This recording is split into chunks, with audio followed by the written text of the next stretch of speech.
একটি পুরনো গ্রাম, নাম তার রূপনগর। এই গ্রামটা দিনের বেলা শান্ত,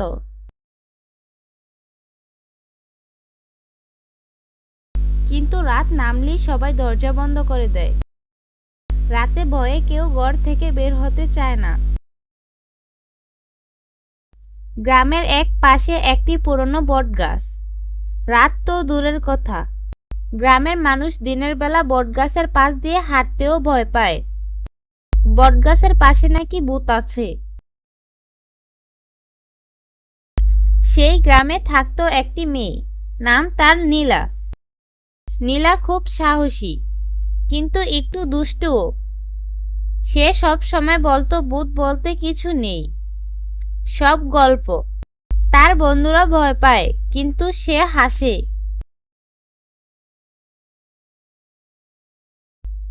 একদিন নীলা একা একা বিকালবেলা খেলতে খেলতে চলে যায় সেই বটগাছের কাছে। হঠাৎ বাতাস থেমে যায়, চারপাশ অন্ধকার হয়ে আসে। নীলা ভাবে, আরে এটা আবার কি হলো। হঠাৎ বটগাছের নিচ থেকে একটি ছায়া বের হয়ে আসে। ধীরে ধীরে সেটা একটি ছেলের রূপ নেয়, কিন্তু তার চোখে একটি অদ্ভুত আলো। ছেলেটি বলে, তুমি এখানে কেন এসেছো? নীলা ভয় না পেয়ে বলে, তুমি কে? ছেলেটা হেসে বলে, আমি এই জায়গায় থাকি, মানুষ আমাকে ভূত বলে।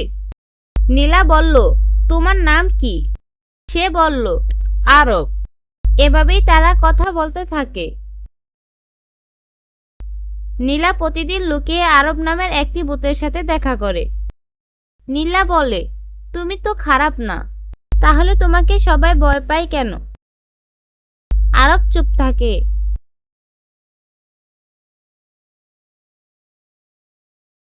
একদিন ঝড় বৃষ্টি শুরু হয়।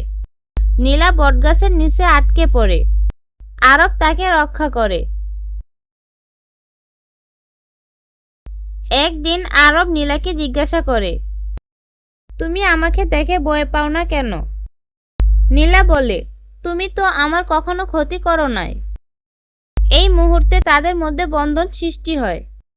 দিন যেতে থাকে। নীলা আর আরব একে অপরের খুব কাছাকাছি আসা শুরু করে। নীলা বুঝতে পারে সে আরবকে ভালোবেসে ফেলেছে, কিন্তু সমস্যা একটাই, আরব মানুষ না।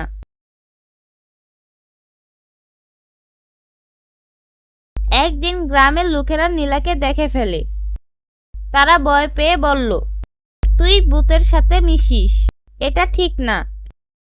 নীলাকে সবাই দূরে ঠেলে দেয়।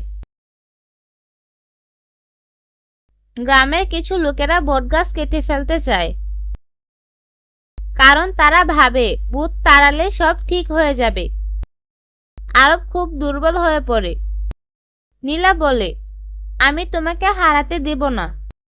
সে গ্রামবাসীদের থামাতে চেষ্টা করে, কিন্তু কেউ শুনে না।